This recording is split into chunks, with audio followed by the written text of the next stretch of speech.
What's up, everybody? Welcome to the GameOverGreggy show. I'm one of your hosts, Greg Miller, alongside producer/seducer, Nick Scarpino. This LaCroix BS has been going on for too long. I'm back on the sauce, ladies and gentlemen. I've noticed. You're back on the sauce? Back on the Diet Coke, everybody. It feels like coming home. It really does. Coming home. It may. Do I sleep well at night? No. But is it because of the Diet Coke? No, probably not. I Who thought knows? Probably not. yesterday during a party mode, I saw Yeah. you drink one, and I was like, oh, he's celebrating. Now, no, you're just back. You're just You know, back. here's how it goes. Here, lay it on me, Nick. How's it going? I left Diet Coke. I tried to quit Yeah. Diet Coke. It was my last vice, that and coffee. But no one in their right mind in America today would quit coffee. No one's proven coffee's bad for you. It's not. In fact, I can point to a lot of studies that are probably make-believe that tell you that there's a lot of beneficial aspects of coffee. course. I digress. The bean. I stopped doing this because I read an article a long time ago that it led to like all sorts of weird stomach issues. Yeah.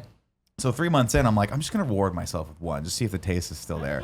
And it's been approximately 1 week, and I have fallen off the wagon hard. Yeah. Hard. I drank nothing but diet soda yesterday. I was like, why is my calf cramping? And I was like, oh, I haven't had water in 48 hours. This is bad. Anyway, I'm excited for this podcast. Are you really? Yeah. Okay, good. I like that. I'd like to point out that, yeah, you said over here at Tim Gettys. Yes. How you doing? I'm good. I got my haircut today. Yeah. And for the first time ever, they were like, do you want me to trim your eyebrows? And I'm like, I'm at Supercuts. That's how you know you're getting old. Why not? Yeah. Let's go. And then they just put a comb on it and then shaved. And now they feel like razors. That's fun. And like, I can't stop touching them. They Go look. against- Oh, they do feel. They Anna, do have you a can sharp touch edge his face to too them. if you want. Anna, you go ahead. It's fun. Can I Go for it. touch? Yeah, yeah, You don't yeah. have to. Oh, The other way. yeah, Yeah. when you Yeah. Yeah. Into it. Into it. Over here, I didn't get a cut. the host of my favorite podcast, Death, Sex, and Money, Anna Sale. Oh, thank you for having No, me. thank you for coming back. You've Yeah. returned. You were on a GameOverGreggy exclusive many a moon ago. Yes. Well over a year ago, before I was even married. I hadn't announced it was going to happen yet. Yes. And you knew. I let you in. I know. I know. I felt very, very privileged. Now, what I want to point out, you called out the LaCroix BS. Mm-hmm. We have 3 LaCroix on the table, 1 Diet Coke, and then just 2 random coasters that are doing nothing. I feel like we've fallen off our coaster game. It used to be very much we were going to protect them. Well, you know, Cool Greg is really the keeper of the coasters. It is. I That do is want to point Cool out though Greg. that our one and only guest does not have a beverage in front of herself. I don't know. She had a Would you water. like a water? She had a LaCroix You know what? earlier. Here's my special request. I would like a flavor of LaCroix that I've never had before. Oh, we You can want do cherry that. lime? We can do that. We don't have cherry. What? You're telling me in all the blue tarps out there, there's no cherry What lime. kind of second-rate? Over there, Cherry Kevin lime. Coelho from the Kind of Funny Press. Cherry lime is my favorite flavor, and I've taken them all home.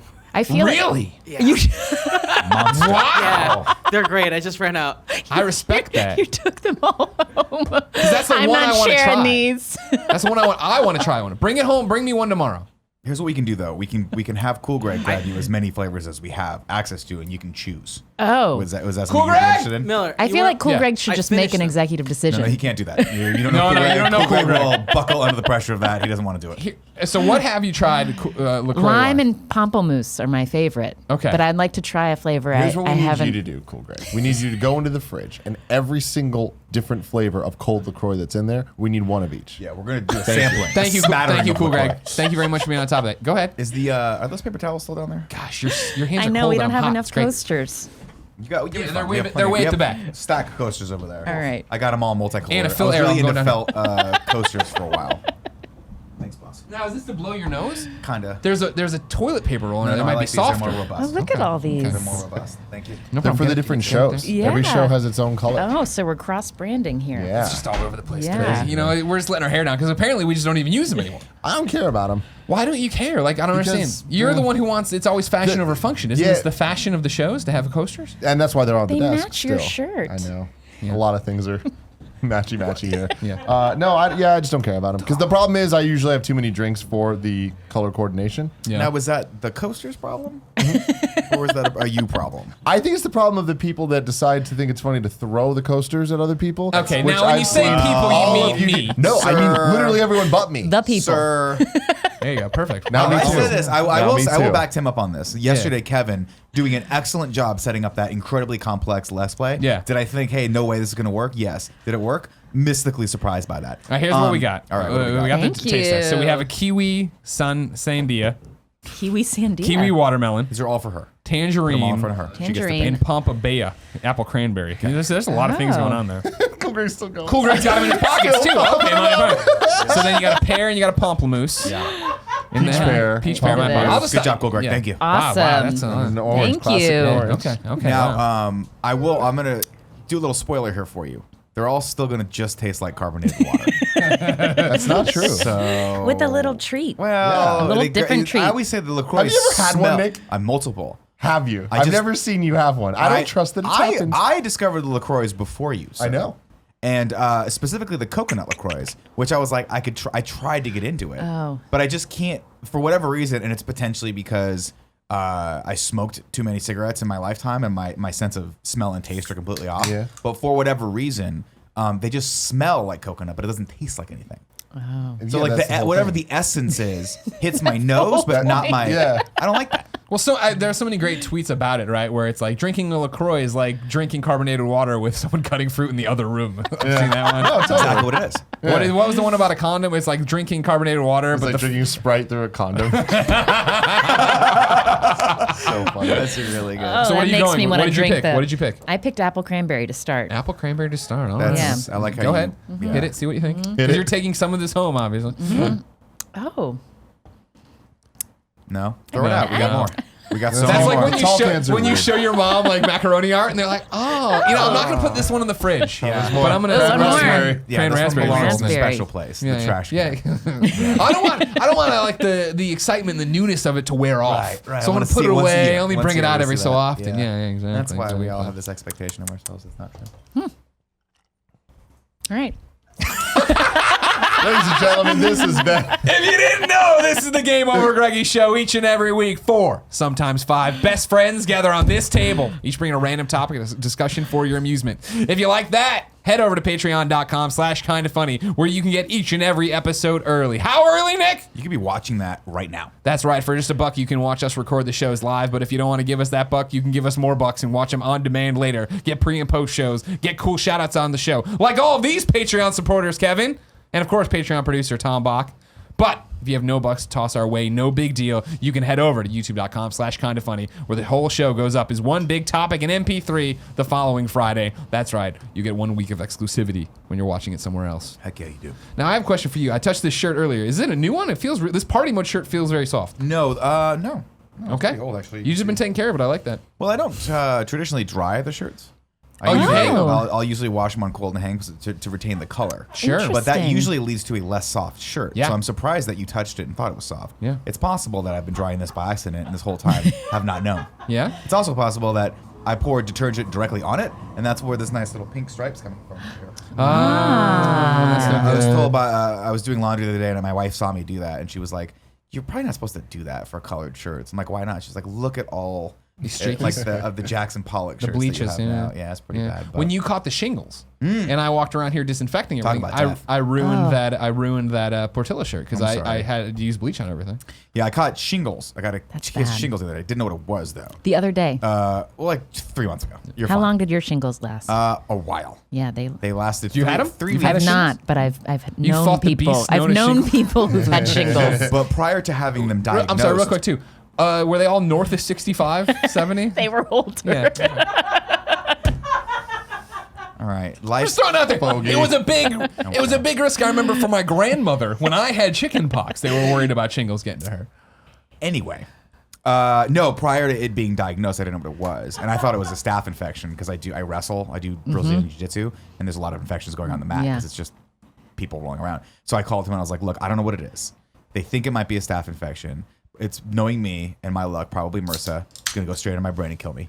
So you have to disinfect the entire office." And Greg did. What did you do? You just took some bleach out and just started spraying it Yeah, everywhere? we had Yeah. like 409 Yeah. with bleach or whatever. I'm like, here we go. Just go to town. Didn't warn anybody. I didn't want them to panic. No. I was panic enough for everybody. Did you do all the doorknobs like I Yeah, told oh you? yeah, to? yeah. Cool. You didn't tell me that. Well. You said the controllers, and I was like, oh, trust me, I'm going further than that. You're going deep. Did that, yeah. Going deep. And then, Probably good that you did it too because I didn't know. I think I probably was in the contagious stage, but you would have had to rub up against my face with an open There sore was on your there was face. one time when I had to go get something from you. was bad. You drove here, and I Yeah. came downstairs, and I opened the door of your car, and you did the like, "Don't look at me." Oh. But then you were Phantom of like, the Opera? "No, but now look at me though. Look at me. It's No, but I weird." wanted you to see it's gross. Because I went out and I was like, I wonder what people's perception of me is like this. Because you can't see yourself, but you still feel it. And oddly enough, it was not good. Most people saw me. Most people would look at me and be like, and they give you that one look of like, what happened to this guy? Because I was like, well, maybe it just looks like I got into a fight, but they don't know. But whenever you see anything out of the ordinary like that, your first instinct is to like stay away, right? Yeah. I was telling you, he took days off of the shows, and I was like, Yeah. just get Like a a Phantom of week. the Opera mask and Yeah. come in. And he's like, if you can find one, I will. And I didn't look for it. Well, I was more concerned with being contagious. Sure, making sure. that was gone, And 'cause I this didn't want this to is the get first it. time there's been these are 2 Joester stories, Joey Noel, where I really came to understand how much she trusts and respects me, because it was that she came in for a meeting That and is started super misplaced. eating off your desk. And everybody's not like eating straight off it, but like put her plate down on the desk. Not like, she's like, I throw a bird seed on Nick's desk. Made a burrito on the desk. It's like Cold Stone Creamery. Please tell me that's what you guys do when I don't come in. Just really artistically fun food things on my desk. Anyway, she was eating lunch off that, and everybody's like, "Whoa, Nick's sick, blah blah." And she's like, "Well, Greg cleaned everything," and I was like, "Yeah." She's like, "You clean this?" I'm like, "Yeah." She's like, "Then I'm fine. I'm safe." And then the flip side was yesterday I made a DiGiorno's pizza, and half of it fell on the floor, and I picked it back up and put it down, and then I put a note there that said, "Hey, full disclosure, this half fell on the ground." Weird call Yeah. with that. I walked in the kitchen, saw half a pizza with a post-it note that said, "Pizza fell on the ground." So I'm like, We had a excessive amount of guests coming over yesterday. Like, there was, I think, what was the final count? 100. There's like 100. 4 from Nintendo and 2 IGN. so It many felt people like here. there was 15 Nintendo PR people in Sure, this building. sure. And they all walk in, and I'm just like, is Greg doing this to be funny? Yeah. Because it was funny. Or is he just like, maybe the people will be okay with ground pizza? I mean, here's what I know is that I have a barrier of germs for myself. And I know that Cool Greg and Kevin do not share that barrier. Theirs is much lower. You know what I mean? Like, they're higher. They're totally There's a threshold. Greg, They're Greg, There's I- just a much lower threshold. Kevin Coyle from the Kind of Funny Press. I can confirm that I saw the post and I was like, oh, okay. I brushed it off the ate bottom quite and a I bit put of it there. pizza. And so You that, ate but, the pizza? Yeah, I ate the pizza. Because I was going to say, later in the day, I Pizza's came gone. through, there was a quarter of a piece of pizza left, and I was like, oh, okay. Didn't even see the note. Yeah. It was probably there. I just probably didn't pay attention It like me was. normally. I start eating it, and Tim waits until I get a good bite. And he's like, you know that fell on the floor, right? No, I was in the other room. Nick is still in his stupid fucking costume with the little shorts. And I just see him June 1st. doing he's trying to fuck with me from the kitchen, and he always does this. Where he just like peeks his head out and like starts sticking his tongue out. It's like very Nick. And he's eating his pizza. I'm like, oh dude, the pizza fell on the floor. And he's just like, Just trying to. and in a very un-Nick move, he's like, I don't know, he just kept going. I'm like, I was His like, immune system's still very high from the I shingles. got through bout. shingles, Yeah, yeah. exactly. well, I'll tell you, they gave me the antiviral, like the shot for it, and I was like, I'm ready to go now. I'm pretty sure I'm impervious to everything.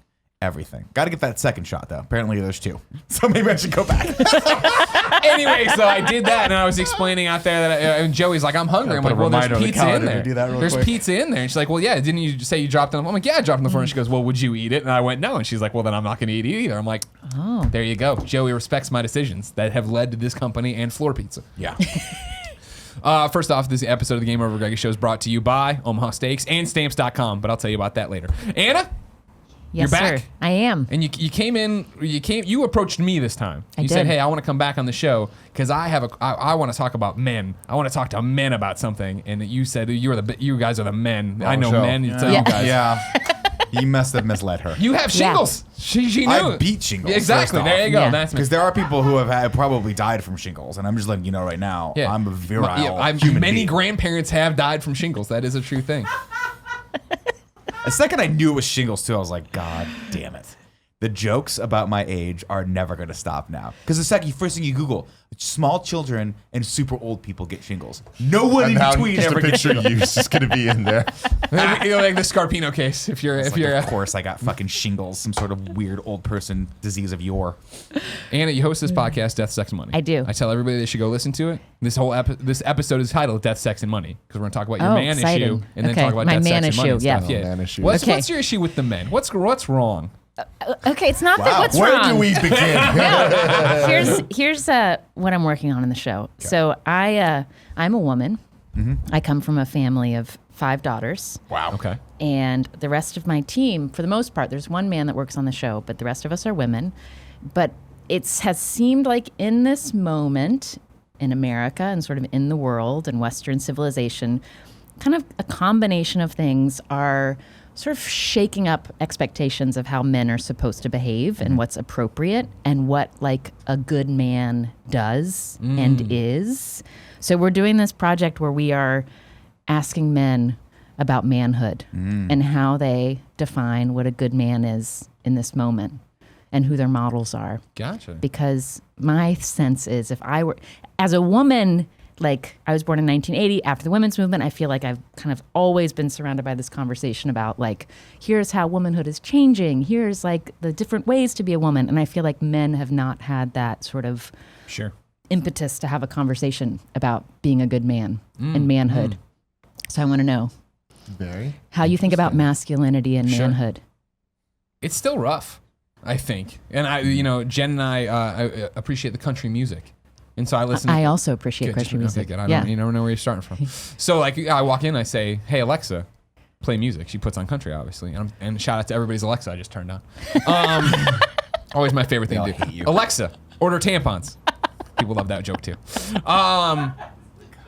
I do it on the morning shows all the time. Gets people really does. angry. He does. Just because their Alexa starts bopping off, they don't know what's going on. Anyways, though, like, Don't know what's there's going still, and I hate the phrase toxic masculinity because I feel like anytime you start talking about these issues and you want to use something that encapsulates it well, toxic masculinity or social justice warriors or whatever, it's people who also want to detract from the idea use that as an attack. However, there are so many country songs that are still like, oh man, she broke up with me, but fuck her. I'm gonna make her life a living hell or something. Or there's one that's like Revenge. an almost sweet song of like it's different for girls, right? Where it's like basically this guy singing about like how it's different for girls and guys when they break up. A guy can go get a whiskey and coke and forget. A guy wants to take this girl home, and it's like totally like, well, no, I think girls want to do that too. I don't. They don't have trucks though. They don't drive those trucks. They do have trucks. I know so many I Missouri heard women they're have not allowed trucks. to. You're Not making allowed an to. assumption right there. Yeah, exactly.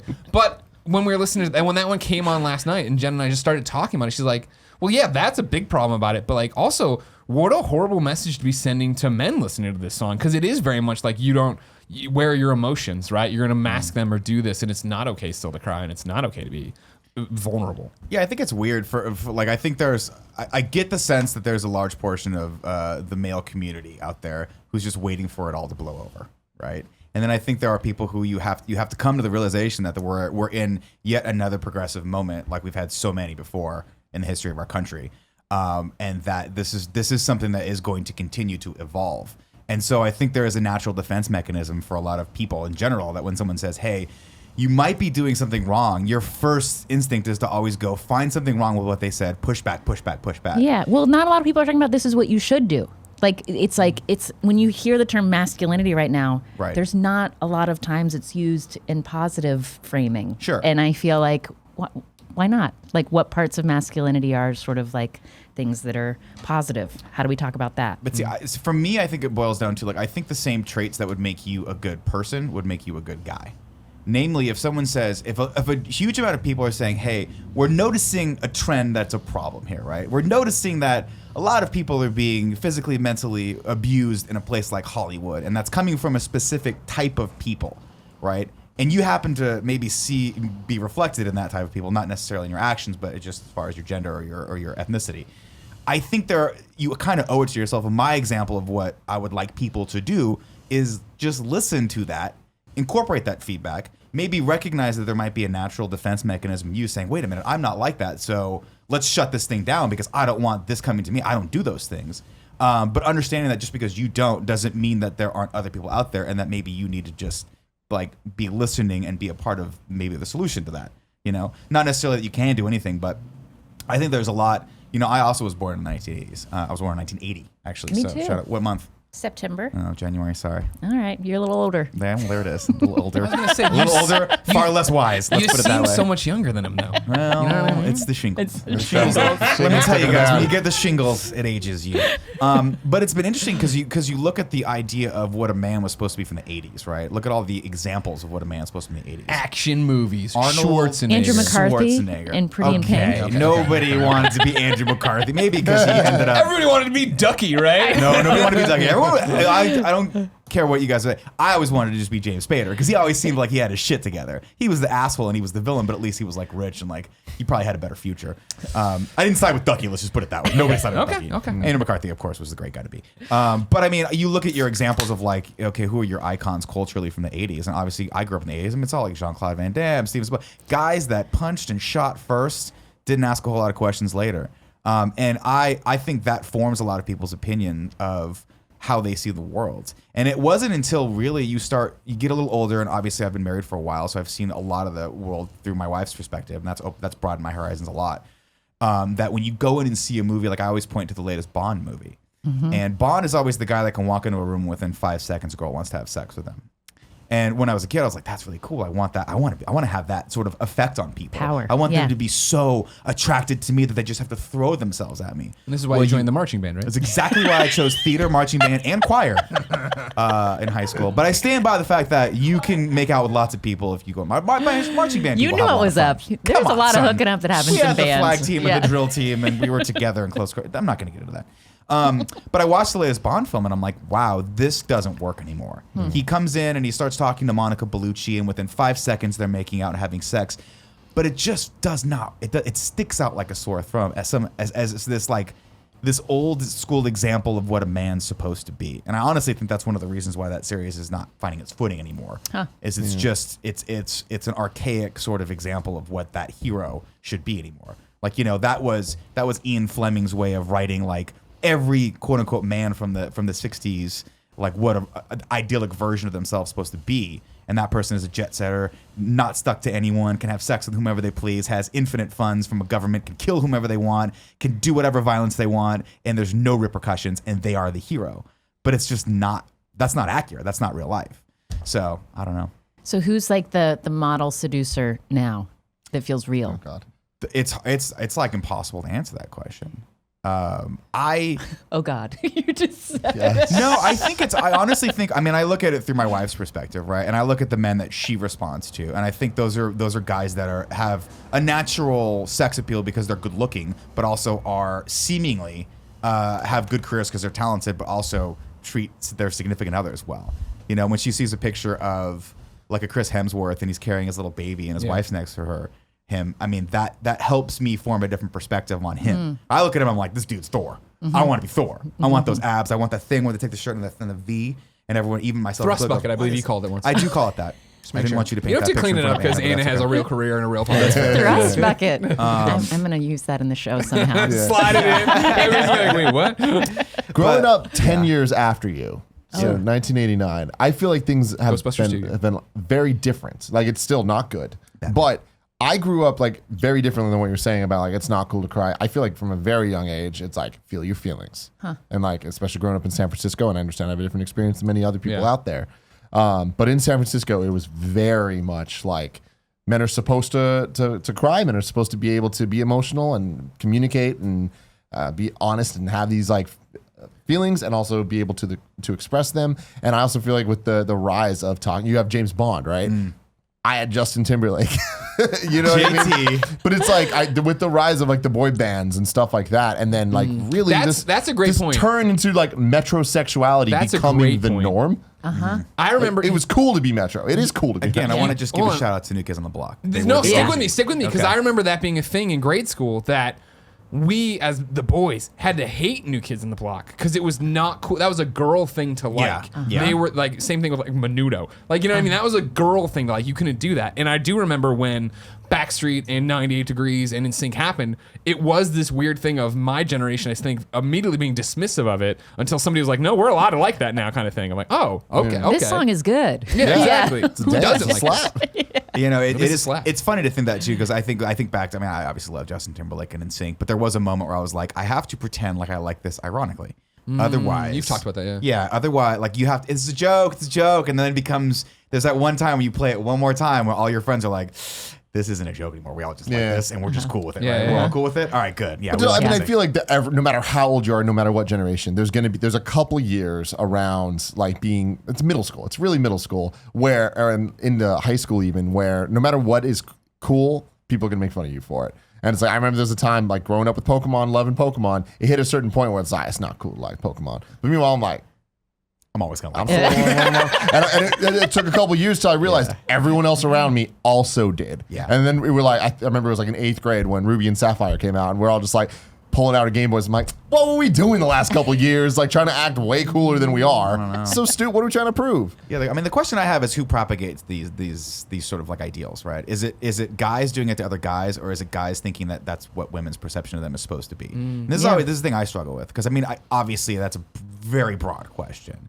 But I mean, from your perspective, what do you think the answer is? Well, to it's that? like it's interesting for me talking to younger women about like what they expect when they're dating now, because for me, like, as you know, I get men who express their feelings is what I always said I wanted, but I also kind of like expected the guy to kind of make the first move and was sort of like, and that does not seem to be the norm at all, and sort of.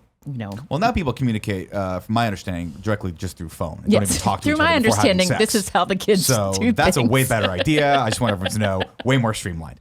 Yeah, but I think it's interesting because I think that women also, it wasn't just what men thought women wanted, it's what women thought they were supposed to want, and then they sort of, men responded to that as well, because women didn't know they could go after what they wanted also. They thought they needed to wait to be pursued. That was always so interesting too, because when I do think back to when I was dating, and there was that perception of like, I forget what the old saying was, but there was like, you always wanted a woman who was like feigned being sort of like wanting to be chased after, but you wanted her to be aggressive sexually, right? You did respond to that level of confidence. So you Yeah, were the hard to get that's what I was sex freaking maniacs. freaking the sheets. So I mean, but you would date, and there would be those incongruities, right? Where you would meet someone who was aggressive and had a little bit more of a masculine trait, right? Or had some of those masculine traits, and you were like, wait a minute, this is hot, like this is sexy. And that's one of the things I actually responded to with my wife, was that she was, I hate to use the term strong, independent woman, because that has even been kind of Everything's getting co-opted. co-opted. Yeah, exactly. You're allowed to it's say, like, take it back. Yeah. I mean, Let's Own take it. I back. met my wife, and she was no take bullshit. it back, scumbag, Yeah.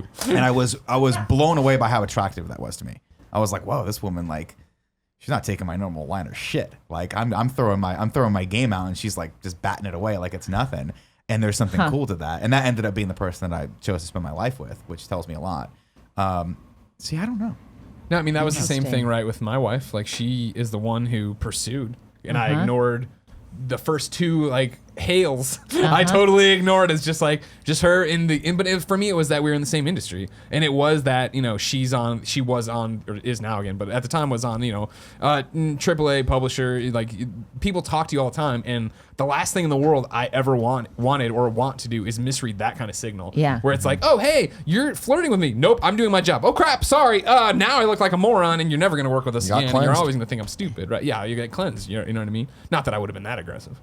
I don't think I would Doesn't have. need to be. but I mean- That's, you get lumped into the bucket. But that's what I think is really hard about right now, is that people want, I think myself, I look for like, what are the rules? Or is there a rule book? Is there something that this is the do's and don'ts of life? And that's just not the way it works, right? Yeah. Everyone's different. Every situation is different. And those situations can change from second to second, moment to moment, depending on the circumstances. Yeah. And so I think I really feel for a lot of younger guys that are coming up right now, and maybe potentially being either frustrated or confused with how to negotiate or navigate dating right now. Because I think that technology is not allowing them to have a ton of interpersonal connection with people, and so you don't really get that like, oh, we're figuring this out, and I'm practicing talking to someone of the opposite sex. But also I think there is an inherent fear that you're going to make a misstep someplace where you didn't even know that wasn't a thing. I mean, there are terms that are coming out every day to define the minutia of everyday life, or sexuality, or gender, or ethnicity that. I hear a new one every day, and I think to myself, if I go back a week ago, did I misspeak? Am I offending someone?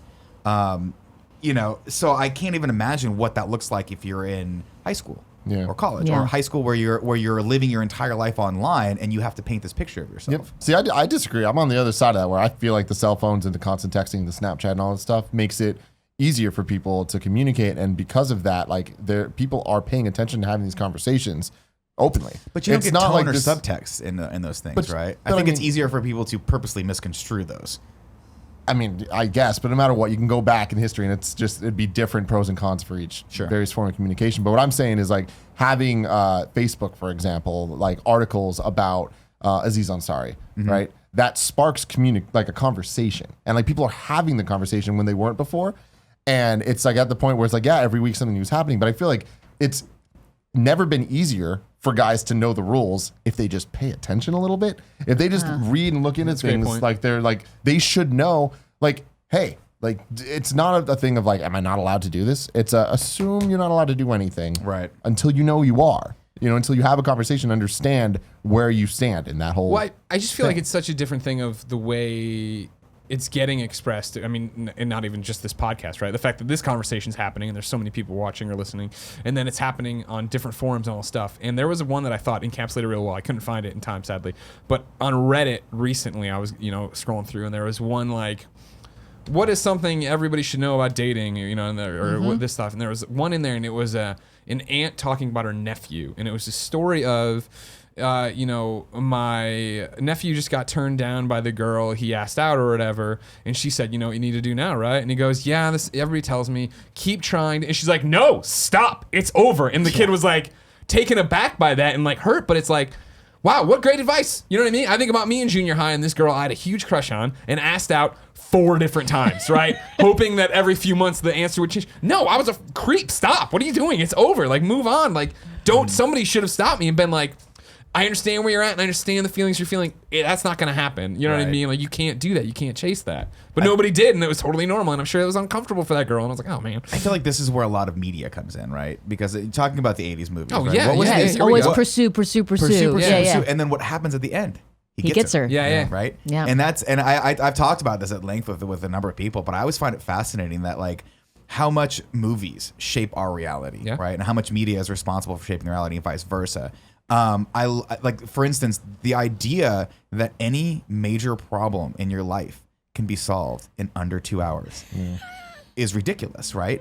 But that is what we get.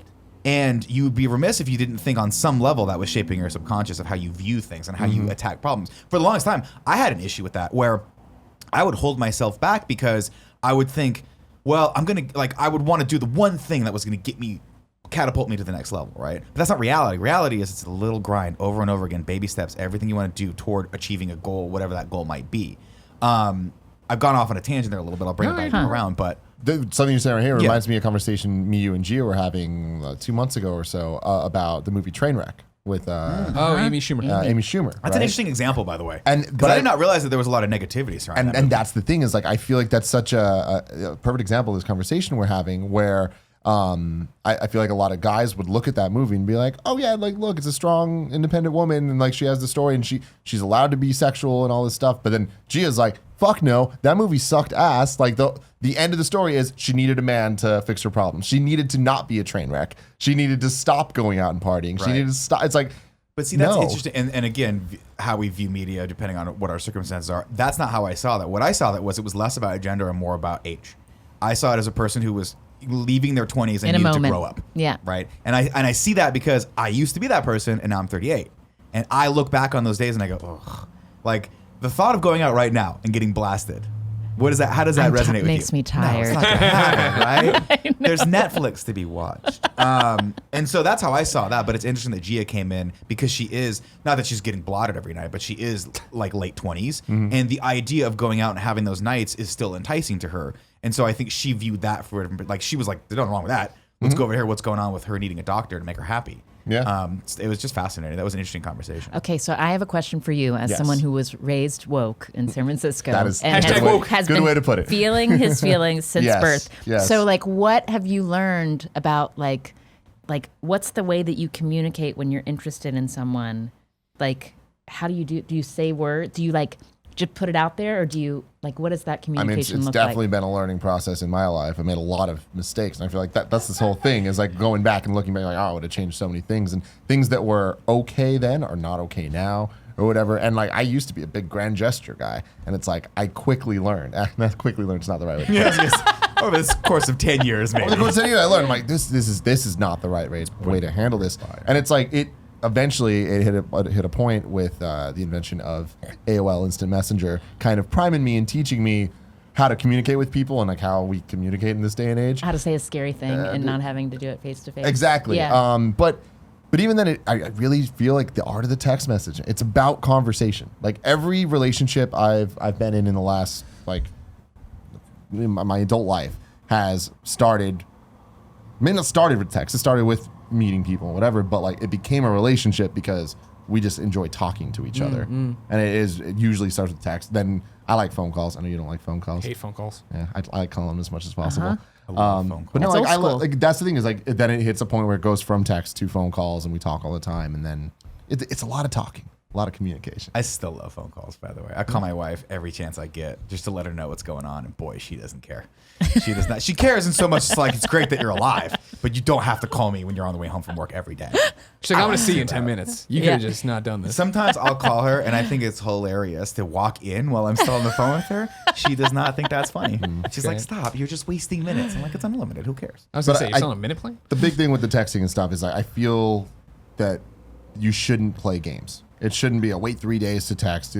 Do what you feel is right with the person. Like have that conversation. If you had a good night with somebody, text them. Let them know you had a good night. If you're thinking it, say it. And if they don't react well to it, back off. Don't keep trying. Yeah, well, that was always, I mean, like, being single as an adult and engaging in those first few dates with somebody was always, I felt, the most, like, freeing thing, especially coming out of long-term relationships where it was like, cool, I'm going to start and I'm just going to lay out some of my baggage and lay out where I'm at and what I'm thinking and feeling. And if that's not going to connect with you, I'm glad we're talking it out now. And I'm glad this ends after date 2 or whatever. And we don't have to get into something where, a while from now I've been hiding my true self. Whereas now I'm like, that's what I'm doing. Got a bunch of Superman crap here. What's going on? No, but it is interesting when you start talking. Go back to Tim's point of like you having to learn that, right? You obviously tend to surround yourself with people who are like minded. If you get in an echo chamber very early of people who are like, no, keep going, keep trying. Like that boils down to your point of like, what is your example of like modern masculinity? I don't know that there are too many of those, and hopefully people can find groups where they're like, yo. Like, because there is a time when there might be a girl who's too timid to tell you that she likes you, and you might be too timid. There might be a time where trying again is actually the right thing, right? That's not necessarily a bad thing. But hopefully you have at least someone in your life who's like, let me make this decision for you. We're waving you off. You can't land here. This is done. She's being nice to you. Because I have friends today, even to this day, that are like, should I text that girl again? And I'm like, how many times have you text her? 3 times. Has she text you back? No. The answer is no. You stop right there. Pick up on that social cue that she doesn't want to. Don't make her say no to you. And it's the same with women, by the way. Don't make the guy say no to you. I don't want to keep painting this as like a guy thing, because I honestly do think there are so many more commonalities that we never address. That like being a good person should be kind of genderless, right? Yeah. It's we talk about we always like to talk man versus woman and put them up against each other. Like, what does it take for a female to lead versus a man, and how are those perceptions? And I'm like, but ultimately, I think back to people in my life that have inspired me, and the traits are what inspire me about them, not necessarily the fact that they're able to do that because of their gender or in spite of their gender. If that makes sense. Yeah. But I do think the conquest thing is something boys and men are taught about more than girls. And Like, from my the chase. perspective, Yeah. my perspective, that is a complete and total line of bullshit. Really? Yes, I grew up with that in mind, and it led me to make a lot of decisions that older Nick would not make now. Namely, the idea of having a number in your brain of like how many people you've had sex with.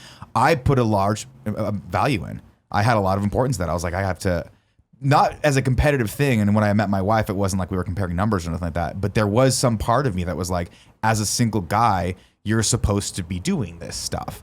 And so, but as a single guy who wasn't particularly, attractive right off the bat, and didn't particularly have I look fantastic now, but like, when this is the other problem, when as a guy in your 20s, you're just getting growing started. into yourself. Yeah, Yeah. you don't really even know who you are ever, let alone when you're just out of college. What? I mean, You know? you're totally right, and that's the thing of I remember when being young, in quotes or whatever, dating in your 20s and doing all the stuff where the number was such a big deal in college of thinking. Well, about like it, how many about times have you got? And this is the other thing. How many times have you like some girl maybe wanted to go home with you, or you could hook up with a girl, and you're like, I don't really want to do that. And then what does your friend call you? Pussy. Like, you fucking pussy. You pussy. Like, what are you gonna pussy out on that? You're like, I mean, I guess I'm Pussy not out on the pussy. Exactly. Can't do like, that. dude. It's so many pussies. But it's right like, in a row. like as you get older, that just means you realize what bullshit is and it does. Mm-hmm. But I mean, I think about like again, to where does that come from? Fucking like a definitive scene in Clerks, right? Mm-hmm. Of how many dicks she sucked, and Dante's so wigged out about sucked how many dicks? 37. I'm 37, and it's like. Who in your right mind would think? Now, I mean, like once it gets to a point, it's just like, cool. Are you like, do you have diseases? Am I gonna? Yeah. Are we either of us gonna make each other Am I sick? gonna get No, shingles fine. from What the this? fuck do Is I? there gonna be shingles from this? It's now your fear. No, but I Poster mean, boy for shingles. And that's my other thing too, is guys, we have to recognize when we're doing that. I don't think that there's I don't think that there are some circumstances where I think it's beneficial to have someone around you who's pushing you, right? I think that To be brave. to Yeah. be brave or to have courage or to get out of your comfort zone and attack fear, right? So you have to, it's hard to draw the line when you're on the fly of, am I gonna be push this person to do this because I know it's gonna be a great thing for them and they're just letting fear stop them, or do they legitimately not want to do this? Yeah. All right, and that radiates everywhere. It's not just when in sexual relations; it's every single thing. It's trying to get a new job. It's trying to put yourself out there as internet people. It's trying to do even a funny tweet where you're like, Yeah. "Hey, I'm gonna say this thing that might be a little risque, and I want to say it, but I'm scared to say it." Well, tell them like, just fucking say it. What's the worst that can happen? You offend someone, or something happens and you deal with the consequences, but that either way there's growth in there someplace, right? And so for me, I don't think that I don't like calling people pussies, but I do think there is something for guys to be said for guys being like, hey, I'm going to push you to do this because I know you can. Sure. And I know that after you do it, you're going to be a broader, better person. But that's that thing where there's the good version. There's the good, I'm wholesome and I'm helping you as a friend and a colleague and somebody I love. I think they call it versus- encouragement. Yeah. Versus that's the you term being they As use opposed for to it. shaming. Yes. Yeah. Right. Yeah, of like I think when I always talk about it, on the heels of the Mizzou video, I mentioned it at the end, and it comes up. We talked about it in the vlog or whatever.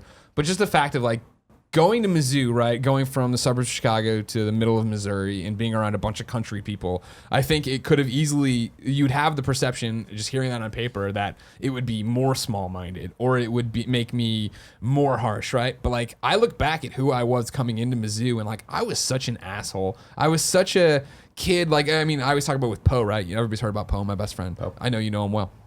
But best friend from Chicago, We'll probably call right? him at some point during this show. That happens Oh, a I lot. wonder what then Poe then I, thinks. what was it? Oh, he hadn't seen Spider-Man Homecoming, and I was like, fuck you, pussy, and hung up. No, I didn't say this. Yeah. But it was like coming in from college, like, or from high school into college, like, I was so, me and Poe were friends then, we're friends now, obviously, but I was so mean because I was like out to make the other friends laugh, and I was doing so much like mean stuff without ever like showing that I loved him, right? And so then to go to Mizzou and find like the Antlers, who are a group of people who are, mean and like funny, but funny mean, and then the way we treated each other and the way the Hayes family accepted me and all this stuff to teach me to be a better person and to teach me how to joke around with somebody, but then also be there for them, right? And not be afraid to cry, and what family is and how these relationships work. And like the fact that I left there like such a better person than I came in is always what astounds me a lot about my education, but also about the group of primarily men I surrounded myself with, that we were all like this weird Animal House, not frat, that what like you think of a frat experience, usually it's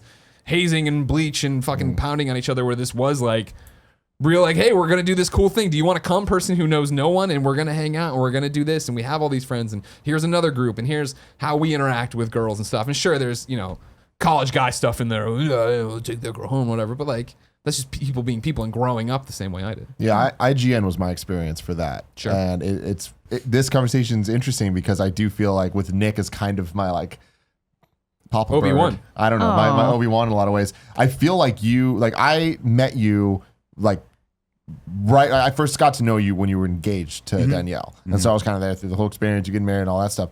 And I feel like you being where you were at in your life with your wife, like really changed your mentality. And I feel like you had to rapidly grow up during that time period, which is right when I was going through a really pivotal like growth period. So I feel like I'm super lucky that I got to jumpstart my growth as a man and like what I want to be to a partner. And I think I have to thank you for that. But it's like I also have to thank Danielle. Like I feel like you got to thank her a lot more than she me. raised a good nest. And I don't know the guy I'd be without her. I Yeah. don't think I'd like that person. I think I see some of my friends who remain single at 38, and I think you're wasting away.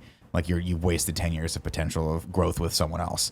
But yeah, no, it was interesting because you were the first person that came in that I saw myself in, because you came in roughly at the same age as that organization that I did when I started. Yeah, and I 22. always thought to myself, like one of the key aspects I think that a lot of people should find out there is someone, not that I was a mentor to you, but the idea of me getting the opportunity to have you learn from any of my past mistakes was a huge thing for me. I was like, holy shit, there's actually someone who asked me what I thought of this This is thing. valuable. Yeah, wisdom. and like he's getting value not out of my successes, because I didn't really teach you a lot of things like how to succeed, but I was like, I taught you that. you did, but I was like, hey, don't do this. I don't know a lot, but I know what not to do, and don't do this. And that was a tremendously special relationship for me, and it's one that I've gone forth since and tried to look for with other people. Well, I mean, let me at least tell you what not to do. So That's you can the avoid some power of the pitfalls. show, right? Yeah. And the shows we do. Maybe not the morning show, because now we just scream and be idiots. But like, we had a good one today. Shenanigans. We had a good one. Watch the one about grandma, the dirty catharsis. words grandma can't say. But like on this one in particular, like it is of like, hey, here's all the mistakes we've made. It's a much right? better headline, by the way. We should change it to that. What did you call it? I called it "How many dirty words does your grandma know?" Anyways, but I mean, like here it is. We get to talk to an audience that, in a lot of ways, doesn't have the experience we do, so they get to learn from our mistakes or our successes. Yeah, but I think that is very true. Like that is an opportunity that we get all the time. Where that's the fun part about the podcast medium is we can go as long as we want, and this is not a show that's organized. We can Google something right now. Like Yeah. how many Google? how many times do you watch CNN or MSNBC or I mean I'm going to go out on a limb and say you don't watch a lot of Fox. How many times do you watch these news shows and you're like, why are these people putting on this air of superiority and authority when clearly they had 20 people researching It's getting this pumped stuff? into their Yeah. ear. Yeah, like teleprompter. there's like 30 people back there. I'm sorry for making that assumption. Maybe you are a huge Fox. And I don't friends. watch cable news myself. well, that's probably I smart. listen to public radio. There you go. Yeah. You're very smart. But you look at these and it's like our whole reality is shaped by this like man or woman behind a desk and prim and proper in clothes that I would not wear on a daily basis. And they're supposed to know all these things. And I'm like, isn't it way cooler to see the person you look up to not know something? Yeah. And go, Kevin, can you Google that thing real quick? And then we discover it together. That means that we're all capable of being wrong and right at Yeah. the same time. We're all fallible creatures, Yeah, right? exactly. That's reality. That's not this bullshit make believe I'm gonna get a gun and fight all these guys off to save my wife who's a damsel in distress. It's I don't really know the answer to that. Let's figure it out together. Yeah. And that's what I love about what we get to do every day. We always talk about like when like people are always like, oh, when are you guys gonna like when do you think Greg's gonna get too big to leave? Kind of funny. And I'm like, it's not gonna happen because we get this tremendous opportunity to make this whatever we want to make it. Now, if he gets too big, I'll end you. You'll take me I will out. fucking take you out. I'll get that commando You'll gun take and your little take you out. vial of shingles and whoosh, I'm down. I'm down. It's over. But here's my question for you. How do you view competition, right? Ooh, Because I think that's where it starts with a lot of guys, right? Is your dad was competitive someplace. They put you in that sport or sport very early on, and that forms and shapes your reality of kill or be killed, sink or swim. For example, as an example, I've recently started doing Brazilian Jiu-Jitsu again after a long time off. And one of the things that I find absolutely fascinating is there's a communal sense to what we do. Dads bring the kids into the kids' classes. They watch, they coach the kids. Moms are there too if they're training as well. They're watching the kids. And then they go on, the kids go over, play together, and then the dads train. And so there is this aspect of like, I'm teaching you this thing, but with jiu-jitsu, it's literally one-on-one. Either I break your arm or I strangle you. And that's a very outrageous, violent version of we call it tapping. If I tap you or you tap me, Yeah. but that is something that I think has a lot of pros, but also a lot of cons to it. yeah. I don't know what your perspective is. on I that. think, well, as a woman, I am a very competitive person. I'm a Mm-hmm. middle child, and I also am a Virgo, which I think means I'm Mm-hmm. I don't know. extra. See, I was good at when we For made the some joke about reason, me I'm being really born hard in to play January. Scrabble with. Yeah, For okay. some reason, I'm really insufferable because I don't like to lose. And as a that's not a quality that I feel like that's a quality I had to learn to like accept and lean into. That's a part of me that I like. I like to win. I'm ambitious, And there's nothing wrong with that. and there's nothing wrong with that. Of course, like you can pair that with not being a jerk and like you compete in certain realms, but you also try to be kind and a good teammate in Sure. other situations. But Like the hit movie Game Night. yes, About this. Was it a yes. hit? Was it a hit? Game Night? Yeah. Yeah. I gotta go back and watch incredulous about it. I'm just asking. Tim's a Oh, huge dude, fan, my friend. your question sounded incredulous. I just want to know how much they're paying you because you seem to work game night into every podcast. Game you're Night's on. fantastic. All right. Well, Hey, if But they're paying him, they're paying us. So let I him do feel it. like competitiveness is that's like a positive. It's a traditionally masculine trait. Yeah, but that's why I I feel asked. like it's sort of like it raises the level of everybody when Mm. you think like I'm going to try to be excellent, and I hope you can try to be excellent too. Mm-hmm. So that's like great if you can do it in a way that's not abusive or, beating the little guy just because you can Right. and dominating. It's like competing is like, how do we make each other better? Right. We were just talking about this today at lunch, but and to take this back to Pokemon, because I was bring Pokemon up at least 3 times a podcast. All roads lead to Pokemon. When I was 8 years old, I played Pokemon, and it taught me the word rival. And I thought it was so interesting. Like, something about it, I was just like, oh, this is cool. Like, he's not a bad guy. He's just your competition. And like, I totally took that into real life. And I've said the story before, but it fits here. Like, me and my friend group early on, we all met when we were like 11. Like, we all were like same minded, and we're just like, hey, we're going to try to be better than each other, but not in a fuck you way. In a, hey, this time I'm better than you, but next time you're better than me. And like, I feel like we just kept growing that way. And once we added partners into our lives, like, they're similar as well. And like, it's just a very positive thing as we all just kind of rise together. Yeah, it's very weird because like this is obviously starting something as intense as like wrestling when you're 38. It's not recommended, but at all, especially just from the urgent care bills alone, it's not recommended. But I have noticed a tremendously positive thing come out of it, in that I had always, even in our Let's Plays, I was like, I'm just going to be the funny guy and shy away from actually trying to put up a fight because the idea of competition is just not where I want to be. Then I kind of, in order to progress in this sport, I've had to go and do a couple in-house tournaments, and you're kind of rewarded for actually being able to do the thing against a real opponent.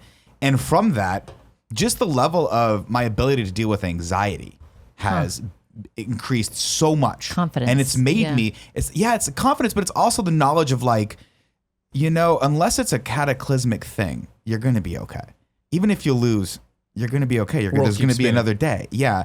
And the idea behind that of like, it's just kind of made everything a little less amped up. And I can go in, and I think it's made me a better person because instead of being like, everything matters so much, I'm like, That's interesting because the competitiveness, it like, that brings in like that losing is a valuable thing because you realize you can be resilient after you lose. People use the word failure, and I really wish we could come up with a better term for that when it comes to a process, because they're in, What? Who is it? Somebody's got a quote, right?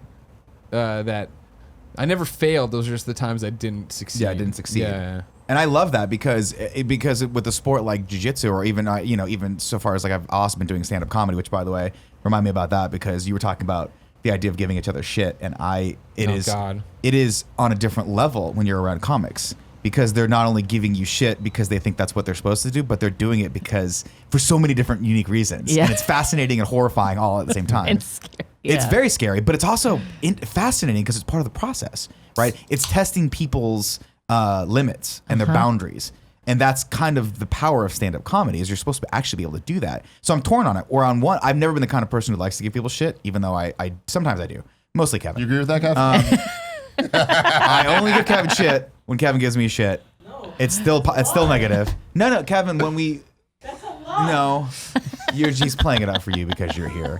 He's no, but I've never been one to respond to that as sort of a positive tool. But then you got a comedy and you're like, there's something like kind of crazily good about this, where you're saying that we can't talk about that specific subject, but the idea of comedy, the idea of stand-up is there's supposed to be nothing taboo about it. So if you're willfully submitting to that, where is that line of what is acceptable to you versus what is acceptable? I say there's no definition for it. I'm just saying it's a fascinating like use case scenario of like watching people in this tiny little ecosystem who are kind of allowed to do whatever they want, but not really, because there's still social mores that apply to it. It's very interesting. Yes. Yeah. You should come out if you ever want to see it. Do the women do it in the same way as the men? Yes and no. Give each other shit? Yeah. Yes and no. I've noticed that just from our small community that we have in San Francisco, a lot of the women, I don't know if they do this on purpose or if it's just kind of what happens, but they tend to stick together even when they're sitting. There'll be like clumps of women, like when we go to like comedy clubs, or I go to the Punchline every Sunday for an SF showcase. We go and wait, and you get picked sometimes to go up and sometimes not. But I'll notice there are, I don't want to say cliques because that paints it negatively. Cliques is better than clump, though. We got a clump of women over there moving in from the north. Fair point. There will be like cottage cheese. That's what I'm picturing. Groups of, I think people they sort of group together in that way, and I don't know if it's because it's a like, hey, we're just like-minded people and we enjoy being around each other, or it's like, oh my god, the guys are so me through this. insufferable. Yeah. That and it's very fascinating because you see like one of the interesting things about doing stand-up is that it's not like performing to a camera. We have no idea how people are reacting to this. We have no idea if love people are it. even listening Yeah. to this.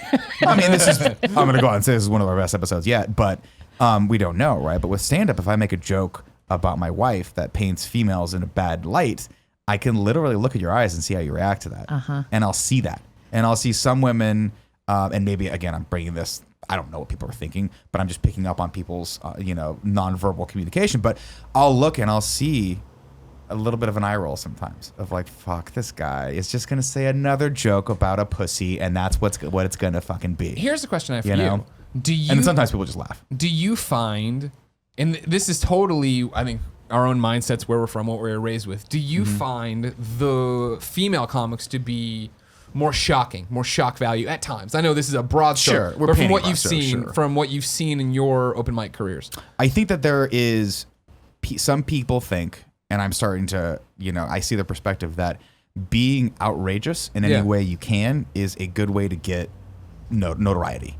And I think that's on both sides, right? Okay. I think you can use as a tool the other to as a mechanism to get that outrage out, right? So for a woman, yes, I think that there is something to be said for women saying, I'm going to over-sexualize something. I'm going to talk about myself in a way that I would hear a guy talk about, Yeah. because the guys are going to get that. And the women, potentially maybe the women are going to think that's the right way to do it, right? Yeah. It's going to get a laugh. And you see that a lot. You see that a lot as in mainstream female comics right now. Amy Schumer, Ali Wong, they all talk like, if you were to put it in terms of like a 1940s person talking, they're like, you talk like a sailor, right? Like you have that, okay, a sailor's okay. mouth, right? Like, where in reality, they're just, you can talk however you want. But the people I respond to are the ones that realize they're doing it and put a little extra spin on it. Have a little extra commentary. Michelle Wolf. Make you think, hey, I'm doing. Michelle Wolf's a perfect example. It's a perfect right? example because like I'm You so lean into the Ali joke, but Wong then you is like, also- I get it. Like this, it's a lot of the stuff is not jokes. It's Right. like, you're just saying something nasty. Sure. Whereas Michelle Wolf saying something nasty with a context and a reason to say something, and then there's a punchline. But these are all like, and then not to say that comics are artists in any way, shape, or form, because a lot of us are just tremendously Yeah. broken human beings. But these are just tools in the tool chest, right? These are all things you can do to sculpt whatever that experience you want, and it's unique for every single person, right? If I do a set and you do a set, I want that, and that was actually one of the interesting things that of doing this is I did a set at Cobb's Comedy Club, and it was a pretty diverse lineup, and my wife was like, "Thank God." And I hadn't realized that before, but she had seen me perform a lot of times. And I was like, what do you mean? She's like, well, I'm glad they had some women, and I'm glad there were some minorities and people of color. Like, because if you just listen to white many guy times- after white guy Yeah. after white guy, How many it's times can I hear porn, about your Tinder, my Uber? dick, Yeah. my Uber, like that's it, right? Because you write what you know. I can't write from the perspective of anyone other than myself. I could try, but it'll be hilariously And see, bad. that drives my question, I think, from my personal experience. I went to an open mic with you, or for you. You went to another open mic, but I stuck around with Tim and Gia and Cool Greg. And a woman got up. I forget what her name was. She was another open mic comic. But she got up, and her thing was about, like, her third abortion and this, and not, like, in her kid. And it was very much like, I remember, I've seen so many other male comics go up around you, right, and don't remember anything they've said, because it is, in a way, the same thing, right? Just a different shade to it in terms of what that person's talking about. But this woman got up there and did it, and it's that thing of, wow, it wasn't that the jokes were better. It was just that, wow, I've never heard a female comic talk about abortions like that, Oh right? man, you need to go to more Nick's shows. Yeah. That is literally But that's 50% of the That's shows. honestly one of the hardest things, though, is that how do you differentiate yourself? And I think to your question earlier of like, do you feel like I do feel like people as a tool or as a general rule are thinking like, what's the next boundary that I can push? Well, Well, that's my problem with a lot of Nick's shows. Like even on the men's side, I feel like the women's side is like, oh, talking about sex is crazy. But I feel like in San Francisco, the crazy thing is to go up on stage and say, who here fucking hates the gays? Yeah, And I've there seen are some people guys that try to do that. and I'm like, you're just Wow. going for this shock value. Like it is the shock to get people listening, Yeah. and you'll remember that guy, and then they go on and start telling some other bad jokes. Yeah, and then that's the thing too, is as a general rule, if anyone's thinking about doing stand-up, don't use that as your opener. And if you do use that as your opener, there better be a really fucking clever thing you say right after Yep. that. Otherwise, your people are just gonna be like, okay, you're just being discriminatory against gay people, and that's great. There was a time and a place for that. It was called the '80s, and that comic was called Andrew Dice Clay. or Sam Kinison. They both would say things like that, and actually Eddie Murphy to a degree did that too, and they all got tremendous backlash. It's now 30 minutes of you listing all these 80 comedians. No, I mean, who but did that's it. but we talk about The going problem back. of the 80s, yet again. But we talk about reprise. progressivism, right? And that could be perfectly seen in stand up. In that Eddie Murphy, go back and it's on Netflix. Go back and watch Raw. Go back and watch Delirious. He says the word faggot so many times, and he says it as the punchline. These faggots do this, they do this, they do this, and people are laughing. It's thousands of people laughing. And so as a 4-year-old, me watching that, first off, what's up, Why Mom? the fuck? Elena Scarpino, what were you doing? My mom's like, he needs to learn. No, I don't think she let me watch it when I think I watched it when I was a little older. Sure, yeah, but yeah. at some point, I did come across that, and I was like, okay, well, that's what course. funny is, right? That's and again, I don't think that there should be any subject that is taboo in comedy. That's not what I'm saying. I'm saying if you're going to broach that topic, you better do it in a way that if it's going to be for shock value, it needs to be really funny. And if it's going to be as a joke, it needs to have some level of layered commentary to it or some satire to it that you can back up, if that makes sense. Because if not, you're just throwing out. The punchline thing is interesting. When that is the punchline, it's like that better be a really funny joke. Better be Then. fucking Otherwise, hilarious, it's like because man. that is the statement you're making. Yeah. Like that is the commentary. Is But like a perfect example is Anthony Jeselnik, right? He says ridiculous things, but his whole set is that, and you understand There's a point to it. That's what he's doing. Yeah. Yep. Right. Okay. He's not that guy. This is an act that he's doing. That he's doing this to test you. Oh, you laughed. Right. What does that say about you? Yeah. And I think that's a really cool, fascinating thing. It might say you're a terrible person, but at least you know that, right? I laughed at a terrible joke about him wanting to kill his girlfriend or something like that. Like, what is there's something in there that you can explore. But I think a lot of comics, especially when they're first starting out, go, I'm gonna I don't know. I haven't built this sort of arsenal or this skill set yet. So I just have the basis level of comedy, which is like, let's say this horrible screaming thing. the F word really loud. Yeah, and that's a perfect example of a lot of people just rely on fuck. Well, I just want to go back to Greg, what you were saying about Mizzou, and it was really interesting to me that you said from high school to college, what you learned how to do with your friends was to like make jokes and be funny, but not be an asshole. Yeah. Like you somehow learned how to be funny and be loving at the same time. Sure. And that didn't mean you were less funny. It just meant that you like knew how to have camaraderie. Yeah. And I think that that's like I a want Kevin to thing. yell at me. Kevin yells at me. Well, Sorry, this is Mike. I think that that's like an interesting thing. Like for me, even when I'm watching stand up, it's like, do you have that glint in your eye when I can tell that you have like a golden heart, or are you just raging in a way that like is not adding any delight or joy in the world, you Right. know? Like, so, and I think that it's interesting to hear how you learned how to do that. Cause I think so often when you realize you're funny, you're just like, how do I get the next joke? How do I get the next joke? Exactly. And then you're That- like, oh, there's a cost if it's a certain kind of taking humor. down one of your friends in Yeah. the group of friends because the group is laughing, but you continue to egg on one person Yeah. to go after one person, and you don't know when to pump the brakes, right? And I mean, like, That's bullying. that's yeah. exactly, and that's something we, as Kind of Funny, I think we're way better now, but have struggled with in general, where we've come up with a safe word, like for real, when is it? pickle. Oh. Right? I think it's pickles, yeah. Whatever. Okay, if I Which, say by the way, pickle out of the blue. incredibly hard to work into a conversation. But the thing about it is, Just want everyone to know, you have to stop and say pickle. You might as well say stop. I'm getting You think offended. But I I'm mean, like pregnant, that. I'm But craving see, this goes back to the pickles. point of Yeah. it too. The big point. The point of it too is that, I mean, our content is us being authentic and being friends and being together all the time. I think pickles is just the shorthand for it. Yeah, I don't. I remember the last time it happened where I almost said it. I was like, "Why didn't you?" Like, I couldn't work it. I'm like, "No, you don't." You don't need to work the I safe was word like, into a conversation. man, I really want pickles for lunch if you today. worked if you worked it into the conversation, no one would stop. Yeah. We wouldn't understand. It needs to be a, That's hey, really stop, funny. you're hurting my feelings, hey, which is fine to say. But, because that's the thing is, I think when it does go too far, it's usually legitimately because we don't know you're going to. Yeah. When I bite Kevin's head off in the morning, he doesn't know that it's because 13 things have already gone wrong, Yeah. and now this is going wrong, and he's coming in trying to talk about comics, and I'm mad about whatever, And it's like when that last time it went too far with you, it Yeah. wasn't that anybody was trying to be mean. It was that I was just tired. it seemed like was it done. seemed like everybody was we're on the same page, improving, joking. That's great. And when it clearly wasn't, we're like, all right, stop, go, leave the room. Right. Like, you know what I mean? Like, Yeah, there is that distinction, and I think that you have to draw between like are we playing off each other? Is there a commonality to this? Am I the butt of the joke now? But then Tim's going to be. Is that a like an understood thing? Yeah. Or are we just fucking with you for no reason? Because I feel like being mean to someone right now. Yeah. And I think that you see that a lot. You see that a lot with just responses everywhere, right? You see it on Twitter. You see it on YouTube. You see it in comment sections where you're just like, "Hey, you guys did a great job. You guys did a great job. You guys are shit." And it's like, you just want to rage against someone Just right write now. pickles. Everyone's on the safe word. But I think that's a perfect example of like, I mean, what you see online, how people choose to interact is people are choosing. They're oftentimes outraged for the right reasons, right? Because there are outrageous things happening. But then there are people who just want to take the piss out of you because. And fill in the blank. Are they having a bad day? Are they not happy with the way their life's going? Is that just what's going on? And when you look at the cause of you bring up the term bullying, which is something that really does need to be addressed, that's generally where that stems from, right? Is something happened to that person, right? Rage for guys, anger for guys is a secondary emotion, right?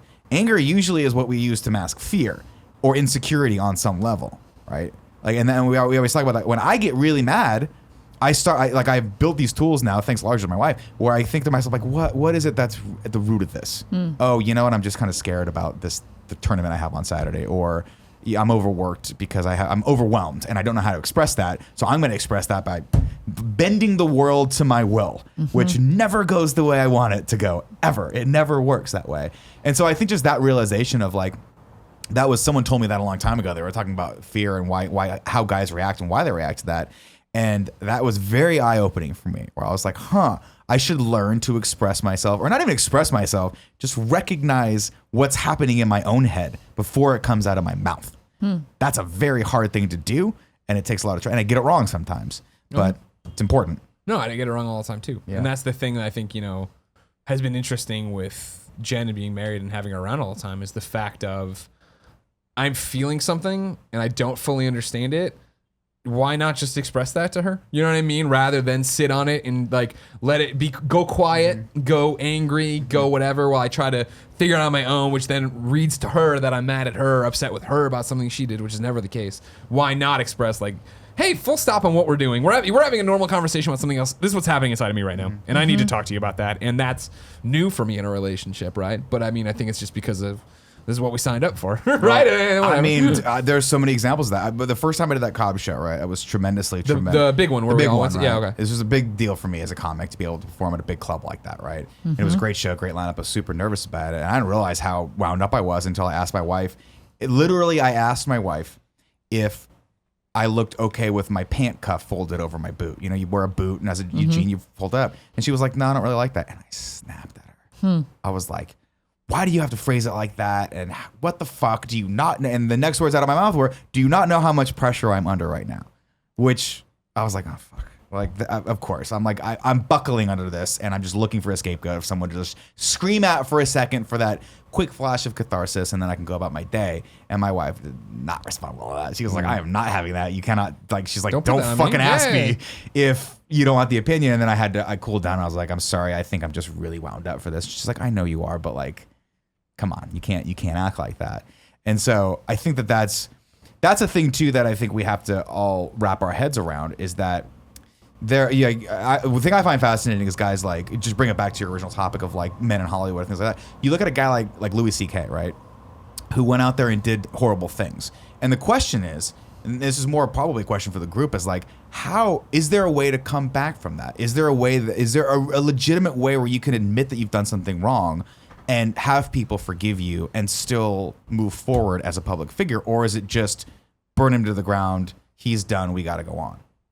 I think it's a yes and no. I feel like you'll never get everybody back. It's impossible to get everyone back. But if you're honest and you are trying your best to make the situation better, and it's not just an empty apology of words, but it's an apology with actions on top of it, I feel like, yeah, there will be people that will forgive him, but then there'll be people that won't. But it's like going on stage and making a joke that's going to offend people. Some people are going to be offended. Some people aren't. Sure. And there isn't rules to it. But people are allowed to make judgments. People are allowed to not forgive him, even if he fixes everything. People are allowed to forgive him if he fixes nothing. Yeah. What's your perspective on that? My personal opinion. Yeah. Personal about Louis C.K. is I have loved Louis C.K. Yeah. And I was heartbroken. Yeah. And I like heard the rumors, but I didn't really like let them be true until, I just kind of, you hear it on the internet. And even when he did the first acknowledgement, when he was backed into the corner by the New York Times and finally admitted it, I was like, oh, he's doing his Louis C.K. I'm just going to like say this is what happened and I, made mistakes with my penis and da-da-da-da. That's really honest and refreshing. And then it like the waves of realizing that he knew he had done this abusive behavior and these women were pressured to not talk about it. Mm-hmm. They were bullied. They were kind of like, they had their power taken away from him when he was the abuser in that situation. And so now when I just saw him in an episode of Portlandia and I was like, oh, that's the Louis that I used to love. Yeah. And I just don't see him as a man of integrity. And that's what he was to me, was like, he's the honest guy who like understands human nature. And to know that he was that sort of, I don't know this root of it, but I kind of just don't enjoy seeing him now. Can't do it anymore. Yeah. I think there's such a wide chasm between, and like on both sides are I fucked up. And it's, hey, everybody, I fucked up. I'm sorry. Here's what I did. Here's what it is, blah, blah, blah, versus, oh shit, I got people are caught. calling me on Yeah. this. Yeah. Now I need to fall on my Yeah. sword. And that's what you continue to see in all sorts of forms of entertainment everywhere, of people who are doing Me Too or Time's Up and like are fucking up and not saying anything about it until it's way too late. And then like Louis knew what he was doing is wrong. You know what I mean? Like Matt Lauer knew putting a fucking weird ass button under his Matt desk Lauer to for lock. sure knew. You know what I Yeah. mean? Like it's not like this is like a surprise. I And do that- plan that shit. and that's why a long time ago in this episode, we brought up like the Aziz Ansari thing, where it was like one of those things of she said that, and then he immediately comes out and he's like, whoa, like here's this, and it is this weird thing of like, well, I didn't mean to pressure, but it's how it was going, and like so much of this is gray, Totally. and that's what sucks is that Yeah. it's so rarely black and white, and when it's black and white, it's like, holy shit, that is black and white. Yeah. When Don't It's black and fucking white, do that. It's horrifying. So we keep talking about how the conversation's important with all this stuff. Months ago, there was this short story that came out called Cat Person, and I wanted to do it as a topic on the show, but it just got away from us, and we didn't do it. And unlike What did you think about Cat that we do in Person? this show, I actually wanted us to prepare for it, read it, do research, and not just talk out of our ass. What is Cat Person? It's a short Oh my story god, that this tangerine one smells like medicine I used to take. It's, And then I medicine I honestly, liked. I honestly don't even want to talk about what it is. Like, I just recommend people read it. It's a 15-minute read, and you think you know where it's going, and then by the time it ends, like, I'm going to be honest, and without giving any story beats or stuff, it away. as I'm reading it, we can spoil kind of the overarching tone of what it is. I mean, the idea of it is it's a woman in college that is experiencing dating a guy. Like, that's Yeah. the top level. Yeah. And it ends up not going well, but maybe not for the reasons you think. But she's a as cat. I'm reading it, it's like there was a Good Turns guess. out she's a cat. A woman She's a- trapped in a cat's body. there was a defensiveness in me of wanting to stand up for the guy. And sure. like, that's just kind of my gut instinct of being like, it's not that bad. And it's a very similar situation to the Aziz Ansari thing, where I'm like, well, but what about? Yeah. You know, well, she said yes to this. Yeah. And they're like, he didn't do anything wrong. Like and it's like you start doing all that. And as I kept reading it, I still felt that. And then it's not until the end when I was really thinking about it, I was like, fuck, man, there is a problem here. Yeah. And there's a problem that I get so defensive immediately from this. Oh no, dude! There's a perfect example of when the whole Louis C.K. thing is where I bring this up. Is after that stuff dropped, after it really dropped, where it was like, oh shit, okay, this guy's he's gone. He's this is not a good situation. He's done some terrible things here. I had a conversation with another male comedian in front of a female comedian, and I was like, I said, I matter of factly, but I know if I'm being honest, it came from a place of like defense, right? Of like defending the guy or whatever. I was like, I think Louis will beat back. I was like, I think he can go away, and I think he can work on himself. I honestly believe he can. I think he's a smart enough guy and a creative enough guy to find a way to make this a meaningful thing to back to his audience and come back into the public spectrum. That's not how I phrased it though. Even that was not very good. But I was like, oh, I think he can come back. chicks are pussies. No. Well, it doesn't help that all the other comedians were like trying to do the exact same thing of like bro defending. And this one female comedian heard me say that, and I saw her internalize it for a second, and she went up on stage and fucking ripped me apart. Like just talking right to me. And she was like, this fucking guy thinks Louis can come back. Why don't I lock you in a fucking room and have a bunch of people come masturbate all over you? Yada, yada, yada. Like, what the fuck do you think? Like, it was shocking to me. And I was legitimately like shook by it to the point where I had to go home. And it was an interesting experience because I was like, I half cocked defended a guy. And because I've put myself in this situation where there are a lot of different people, I can hear their different ideas, which is the good thing about doing comedy. Like, I heard something that maybe I didn't like, and someone didn't like something about me, and so it's just a very interesting process. It is a different thing that happened to me. With the cat person thing. I read it. My girlfriend Gia read it, and she obviously is the one that put it in front of me in the first place. And I mean, it was crazy. She ended up like this woman ended up getting like not a Netflix deal, but like book Huge deals book deal from this thing. And Yeah. it was like it started from a Twitter post.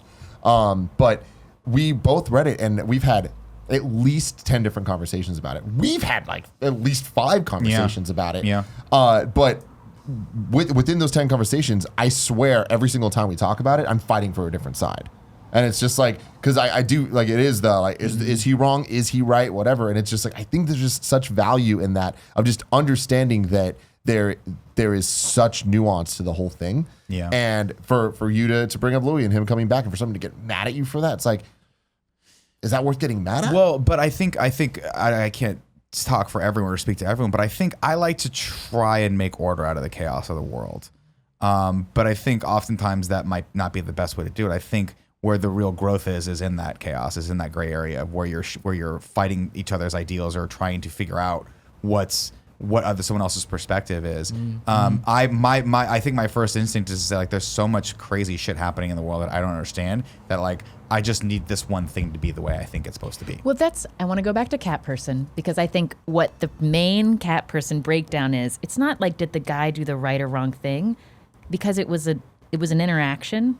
And to the women out there, ladies, I also think it's a call for women to learn how to communicate more clearly about what they want to do and not do. Because if we're not just going to be pursued by men, we've got to learn how to have the words to say, I don't want to have sex with you tonight. Or Aziz, take me home. Yeah. Like, no, I mean Yeah, I'm it. gonna Stop touching my clothes. Like, Yeah. and I'm going to leave this apartment. Not that like women who are victimized are somehow deserving of it, but I think it's this moment is like requiring all of us to lift our game about how to be more direct about And be super what honest feels with right. each other, yeah. right? And that's the big And part also, about when it. you want to have sex, say you want to have sex. God, please say it. You know, just say it. The guy will go, okay, cool.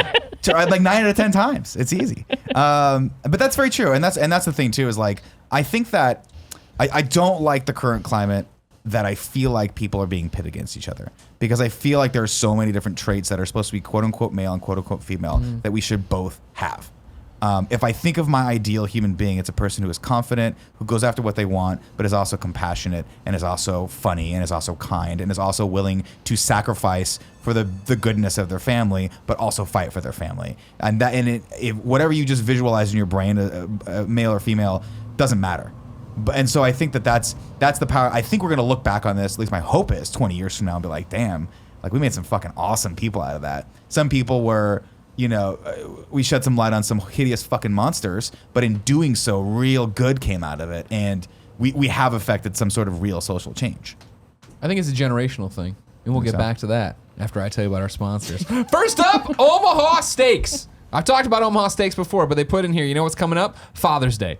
This is true. Father's Day is right around the corner. For the men in your life. Exactly. Yes. I Let got my me dad a spin great you card. in Omaha Steaks yarn, ladies and gentlemen. Yeah. I once sent my father Omaha Steaks. I forget if it was his birthday or Father's Day. Doesn't matter for this story. He liked it so much and is so detached from my world that he just sends me Omaha Steaks now every birthday. Love it. That's how much your dad will like Omaha Steaks if you send it to him on Father's Yes. Day. That's the trick here. Do you want meat? Send it to your father. He might send it back to you on every holiday possible. Of course, it's convenient. It's got variety and it's quality. You want meat?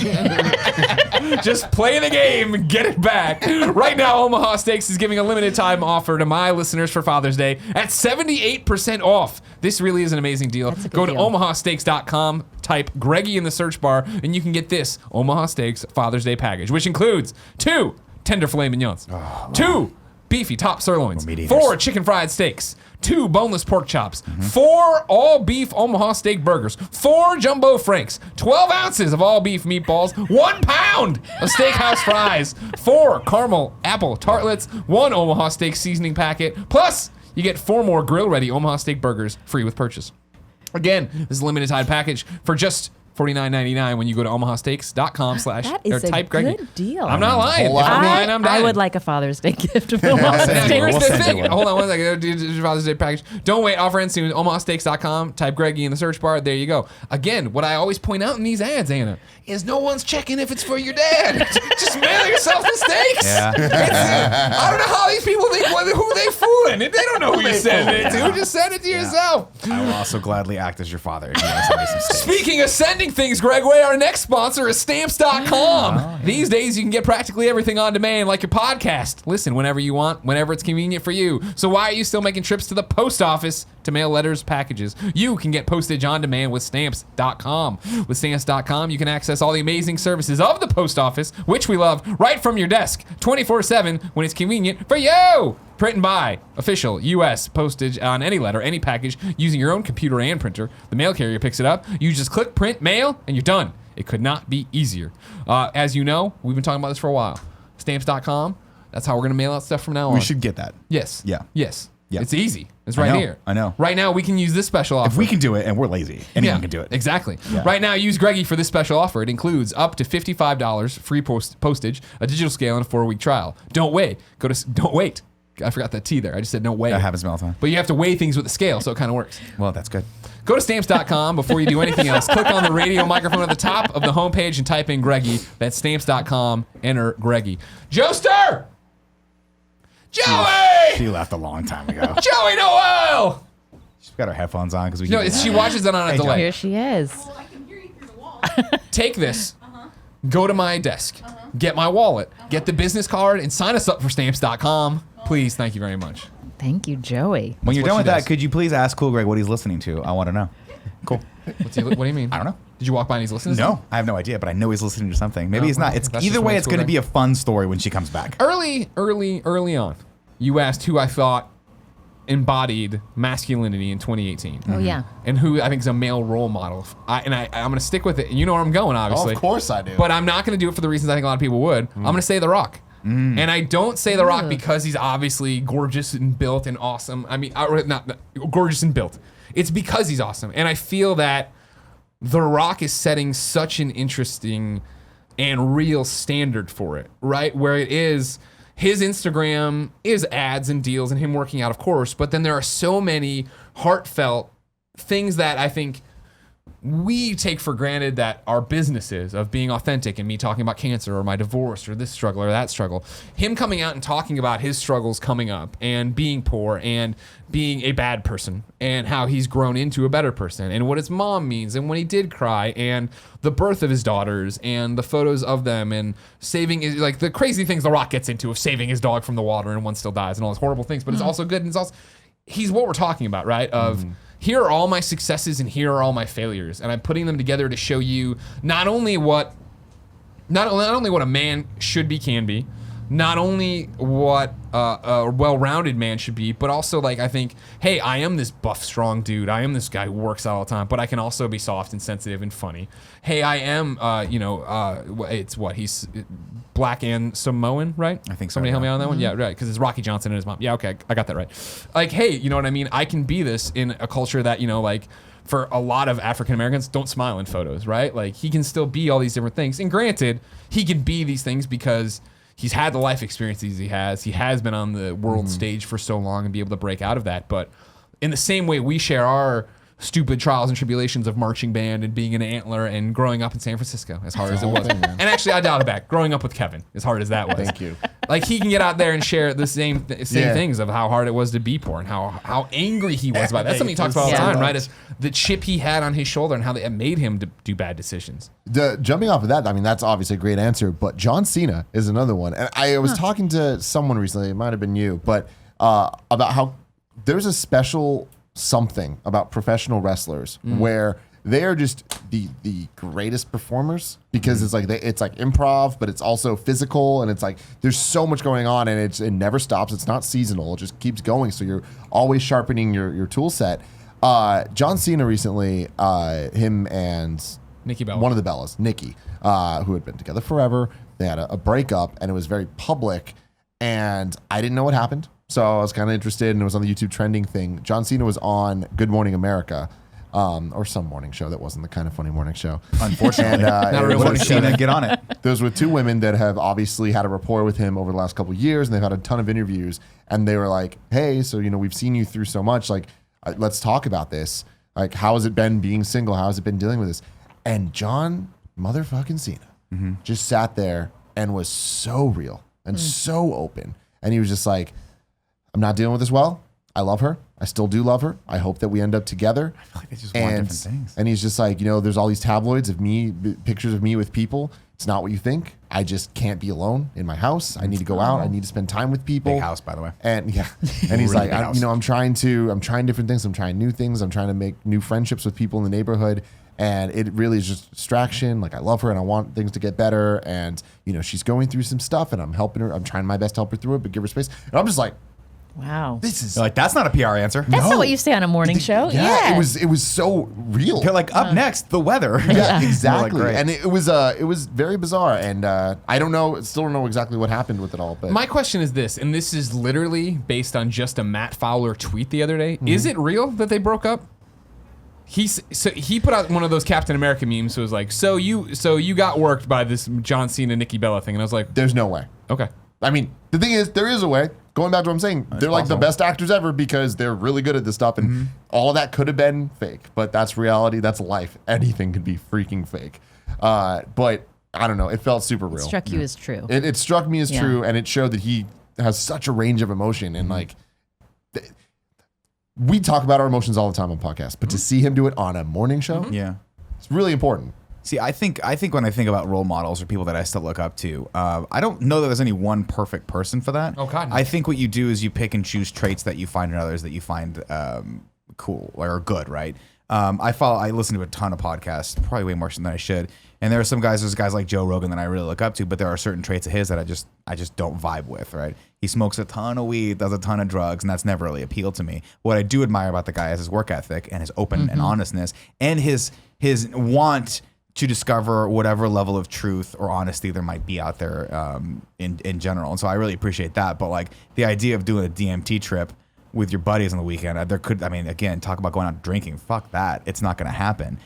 So I think like any guys out there listening, like I don't think it's necessarily bad to look at someone and judge them on like what they're like the good qualities, but also recognize that they have some faults and they have some bad things to them, and just understand that like no one's perfect. You bring up The Rock. I'm sure The Rock has bad days. I'm sure. There's God, no. But I'm sure there's someone in The Rock's life that thinks he's an asshole. Right. Sure. And I'm sure if you heard a story about how The Rock, I'm sure there's times when he's overacted or raged at someone too. Of course. But again, that's the whole thing is what you just said. There is no perfect person. The amount of people that talk to us about us being role models or stuff like that, right? There's like totally people that like, yeah, sure, have a great Greg Miller story. And I'm sure I did something stupid or said something stupid on a podcast and people hate me for it. Yeah. And like, Yeah. you can't win that person back because how am I going to do that? But like, that's the truth of it all, that there is no perfect person. Who do you think is a good? Can you pinpoint any guys that you're like, yeah, the guy's doing a good job out there? I mean, it's funny when I was thinking about comedy and like who I think is like a comedian that makes me feel like I would just want to hang out with him because I think he's a good man is Stephen Colbert. And I don't, and it's like, how do I feel that way? I think it's the way he talks about like his family, the way he talks about like the role of faith in his life, along with making these like really like pointed, constantly like, cutting jokes about the state of our country. But you look at him and you just see this little like glint of goodness in his eye, even as he's doing it. And I don't know how he is in his personal life, but there's something about him that I feel like I like the way he listens when he interviews people. I think he's an interesting man. Yeah. He's a man that I like. I think you can seem get to be behind a him. role model. Good. Yeah. Yeah. Tim, who's your role model? What do you got? What role models you got for me? I John don't Cena, know. is that your Well, I mean, I think John Cena and That's The a- Rock that was a are great good example. answers. That was a great It's example. good answers because of that. But I mean, yeah, I'm with Nick where it is a bit of picking and choosing. I don't know. I don't necessarily think that there is anybody that's like that's a great model He's because a perfect human being. every single role model I've ever had in Unrealistic my life expectations. has let me down in like a real way where they've done something that I'm like, I love you, but I cannot stand rectify behind that Like one, yeah. there are people that I really look up to that I've learned a lot from, and I find out, oh, you cheated on your wife, and it like that fundamentally changes my entire perspective on them. Yeah. Where I'm just like, I'll always respect the things that you did, but it's always tainted with this thing that Yeah. like you just can't get away from. Sure. So yeah, I don't know, man. It's weird. The masculinity thing that we were talking about earlier, like how it used to be super in vogue, and I do feel like it's just like days go by and it becomes less and less cool to be that way. And again, I'm saying this being here, but growing up with my group of friends that are still friends since we were 11. Like one of my friends, James Burke. You guys, if you watch the wrestling streams we do, he's on them all the time. He might be the most like macho dude in his head, like that I know, where he wants to be cool. He wants to be bigger than you and better than you. And he constantly bullies me. He always had our entire life. He called I just want you to know. Did you hear the chuckle come from Kevin? Kevin knows what I'm talking about. And- Because he tries to paint himself as the perfect little angel over there when new guests come in. I'm but laughing at what he does. The fact that he walks up and check this out. Check this out. Is like James, one of my best friends. I love him to death. Yeah, he's a great guy. Great guy. But like any chance he gets, he'll talk down to me. Cut you He'll down call a me little bit. soft. He'll like all of this stuff where it's just like he'll like give me shit for talking about my emotions or for having the opinions that I have or whatever it is. And it's so funny because like he's kind of his only audience. Like when we're in our group, he's like making fun of me and everybody thinks he's the joke. You get what I'm saying? Like Kevin will sit there and just be like, James, like you're not doing this for anybody but yourself. Sure. He's done it for 15 years now and he'll never stop. No. But it's just funny where I'll be sitting next to him and I'm just like, all right, James, you're making the wrong joke to the wrong audience, right? Like you're doing this and nobody's with you. know your audience. Yeah. Yeah. Stupid James. I like James. You give as good as you get, Tim Gettys. If you didn't know, ladies and gentlemen, this has been the Game Over Greggy Show. Each and every week, 4, sometimes 5 best friends gather on this table, each bring a random topic of discussion for your amusement. Thanks for finally giving me my pen back. This is a nice pen, by the way. I know, you've been It had molested good it all action, and I was show. like, I'm going to steal this pen. Well, I mean, remember, Feel Nintendo the brought weight like, of this pen and tell me, and then feel Oh, the it's nice. but feel the Nintendo action. left like 15 Yeah. here, so now, you're now feel welcome the to action. take it. You got to click Yeah. the button though. wow. It's so easy to click. Oh. It's surprisingly nice. It's too easy. It's a nice I thought pen. you guys were just being idiots. If you No, like it's that, head over to patreon.com/kindafunny where you can get each and every episode early. But if you got no bucks to toss our way to say thanks for making good stuff, you can wait. Get it on youtube.com/kindafunny the following Friday or podcast services around the globe. Anna, thank you for coming back. Thank you for having Did me. we answer your question? Yes, On what a good minute? conversation. Okay, great. Where can people, when can they get what? Give everybody the rundown on Death, Sex, and Money that they Okay. should be listening to because I talk about it all the time, but no big deal. Thank you. Death, Sex, and Money. Get it wherever you get your podcast. And our episode about manhood today is coming out on June 20th. We're working on it now. Okay, great. Yeah. crossover. I Yeah, like there you that. go. That was Yeah. smart. You guys did good. Ladies and gentlemen, you got more to say about No, that? no. We can go to that. I just want to know. I think one of the strengths of Stephen Colbert always has a pen in his hand when he talks. He does this, true. and it makes you think. Maybe that's what we need to do to be a good Authoritative. man. There it is. Shake a pen. Always hands. have a pen in your hand. Kevin's got one over there. Everybody take a photo of you with your pen in your hand and tweet it at Nick_Scarpino. Prestige. Thank you. Until next time, it's been our pleasure to serve you. Thanks for watching the Game Over Greggy Show, everybody. Click up here to subscribe to the YouTube channel. Click down here to go to the Patreon page. Click here for a playlist of other Game Over Greggy Show episodes. And click down here to go check out Death, Sex, and Money. If that's possible, I'm not sure how annotations work anymore. Cool Greg does them. Thanks, Cool Greg.